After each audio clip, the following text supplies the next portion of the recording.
ఒకప్పుడు ఒక సుందరమైన అడవిలో అనేక జంతువులు పక్షులు ఉండేవి.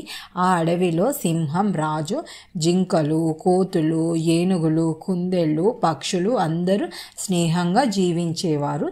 ఒకరోజు సింహరాజు చెప్పాడు, మనమందరం ప్రతి వారం సరదాగా కలిసేందుకు ఏదైనా చెయ్యాలి. ఎప్పుడు వేటలు పనులు తినడమే కదా, ఏదైనా వినోదం కావాలి.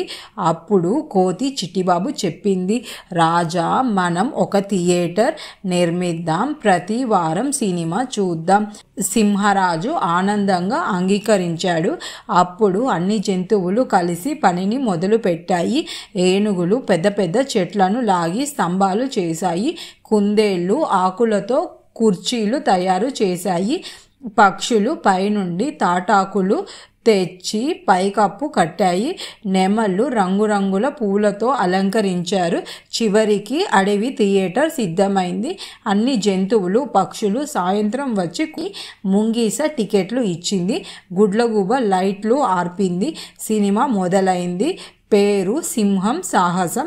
కోతులు ఆనందంగా కేకలు వేస్తూ నవ్వాయి. జింకలు భయపడి దాక్కున్నాయి. ఏనుగులు చప్పట్లు కొట్టాయి. పక్షులు పాటలు పాడాయి. సినిమా అయిపోయిన తర్వాత అందరూ ఆనందంగా డ్యాన్స్ చేశారు. ఇలా ప్రతి వారం కొత్త సినిమా. ఒకసారి జింక కథ, ఒకసారి కుందేలు సాహసం, మరోసారి పక్షుల ప్రయాణం. అందరూ కలిసి నవ్వుతూ నేర్చుకుంటూ జీవించసాగారు. సింహరాజు చెప్పాడు, మన అడవి కేవలం జీవించే స్థలం కాదు, సంతోషంగా ఉండే కుటుంబం కూడా.